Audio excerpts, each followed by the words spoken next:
देखो उस्ताद, ये है सागरी घाट।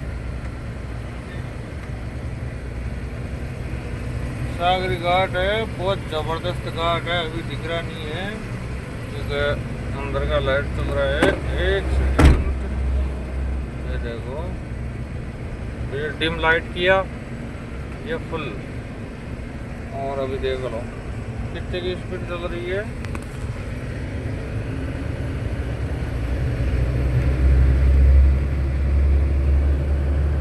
इसकी स्पीड भी नहीं चल रही है, 20 की स्पीड है। और इधर देखो आरपीएम 15 क्या अपना, 15 मान लो, 15 का आरपीएम है। और इतना जबरदस्त घाट है ये। मान लो यहाँ पे गाड़ी रुक गई या ब्रेक करा दिया ना आगे से, तो जगह का जगह ब्रेक पेडल भी दबाना पड़ता है और हैंड ब्रेक भी डालना पड़ता है, तब भी गाड़ी देख लो खिसकने लग जाती है पीछे। एक नंबर में है ये गाड़ी, जबरदस्त घाट है, बहुत जबरदस्त। ये देखो, ये ऊपर है रोड, इतना जबरदस्त डाउन है, इतना ऊंचा रोड बनाया आने वाले के लिए, तो भी इतना खतरनाक। 65 किलोमीटर तक गाड़ी, जब महाराष्ट्र से गुजरात गाड़ी जाती है ना, 65 किलोमीटर तक गियर लगाने की जरूरत ही नहीं है, गाड़ी नोटली जाती है, और वो भी 60-70 की स्पीड है, 65 किलोमीटर तक। अब देख लो, मतलब कुल मिला के बात समझ लो, 65 किलोमीटर में 1 लीटर खाती है। बाइक, अपना बाइक होता है ना, बाइक 60-65 का एवरेज देती है। जैसे प्लेटना होती है तो 70-80 का दे देती है, और हीरो या होंडा दोनों रहती है तो वो कितना देती है, 50 का या 55 का या 60 का। तो समझ लो इस घाट के अंदर धुलिया तरफ से गाड़ी आएगी और गुजरात जाएगी, तो 65 किलोमीटर में 1 लीटर डीजल खाती है। मतलब समझ लो आप 65 किलोमीटर में कम से कम 1.5 घंटा लगता है गाड़ी को। 40-50 की स्पीड चलती है तो गियर में चलाए तो इसमें क्या है, 60-65 की स्पीड, 70-80 की स्पीड चलती है। तो अब आप सोच लो कि बाइक की बराबर एवरेज निकालती है गाड़ी। क्यों? क्योंकि नोटल रहती है गाड़ी और 65 का एवरेज निकालती है गाड़ी। देख लो 1 लीटर में 65 किलोमीटर चलती है। और तुम टाइम का भी देख लो तो समझ लो, जहाँ 1.5 घंटा लगता है 65 किलोमीटर निकालने में, वहाँ अधपूर्ण घंटा लगता है। जैसे अधपूर्ण घंटा मतलब वो बोलते हैं ना, 1.25 घंटा, पूर्ण घंटा लगता है, पूर्ण घंटा। अगर बढ़िया चकाचक नया गाड़ी है, ब्रेक आता है, तो उसको आधा घंटा लगेगा 65 किलोमीटर में निकालने के लिए, और आधा घंटे में वो आधा लीटर ही खाएगी, 1 लीटर भी नहीं खाएगी पूरा। 120 का एवरेज निकलता है, देख लो तुम। और जैसे ही गुजरात से गाड़ी जाती है, जैसे मैं जा रहा हूँ, ये आ गया अपना बालाजी और शिव शंकर भगवान का स्थान आ गया, गाड़ी के ऊपर है। और ये भी गुजरात से गाड़ी महाराष्ट्र में आ रही है। अभी समझ लो मेरी गाड़ी को 1.5-2 घंटा हो गया, 65 किलोमीटर निकालने में 2.5 घंटा तो हो गया मेरे को। और जबकि अभी भी बाकी है कम से कम 10-12 किलोमीटर, तो कम से कम ज़्यादा नहीं तो आधा घंटा और लग जाएगा मेरे को। ये देख लो, ये गाड़ी आ रही है, चू चू चू चू चू ब्रेक लगाती जा रही है, पट पट बोल रहा है बैंक, जो पूरा सब लेदर इधर सब फेल हो जाता है इस घाट में। और ये मेहरबानी है किसकी, ये अपना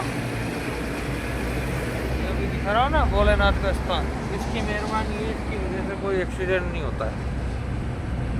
और भगवान करे कोई ड्राइवर के साथ ऐसा हादसा नहीं हो, बिंदास चले, सबका घर परिवार है।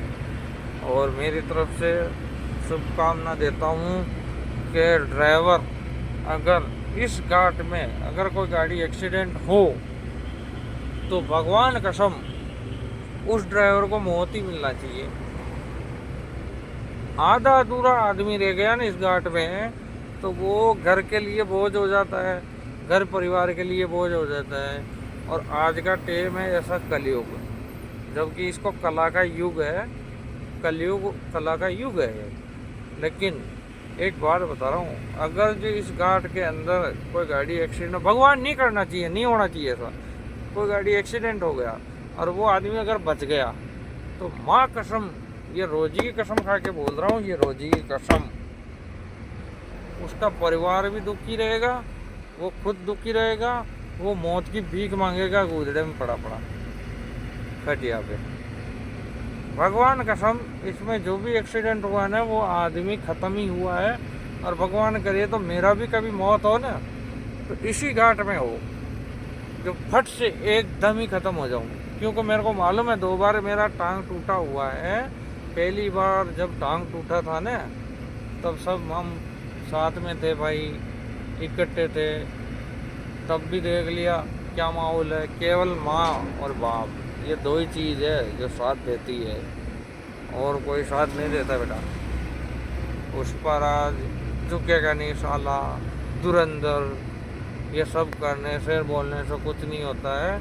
सब जो सच्चाई है ना, वो घर पे खटिया पे गिरने के बाद में सब मालूम चल जाता है भाई, कौन किसका साथ दे रहा है, कौन किसका साथ नहीं दे रहा है।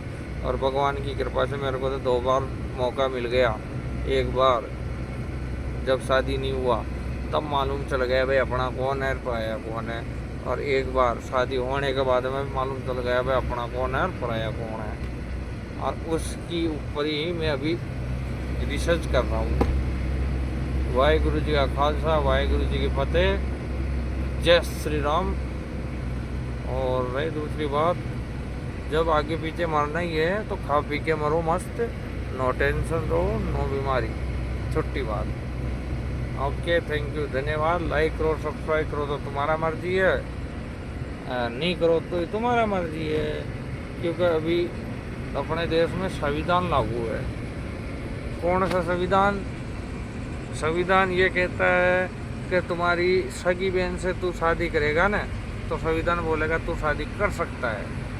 और तेरे माँ बाप, तेरे भाई बहन, सगा संबंधी, उसको सबको जेल में डाल देगा, लेकिन तेरा शादी करा देगा। ऐसा संविधान है अपना देश का। क्या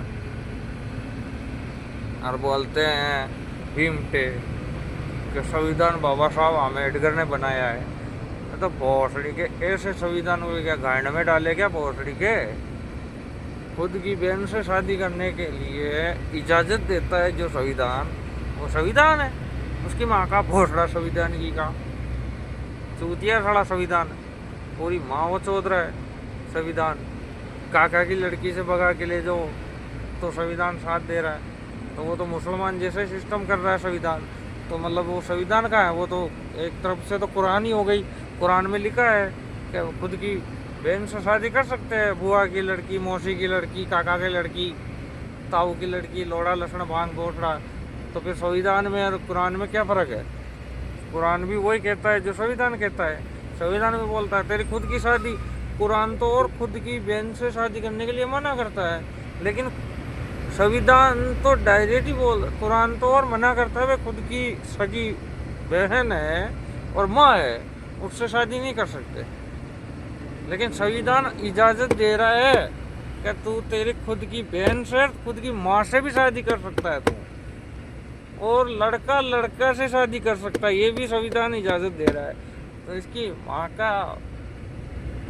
माँ को नमन करूँ संविधान की को, और मेरी माँ को ठोक दूँ। ऐसे संविधान की माँ का भोसड़ा। यार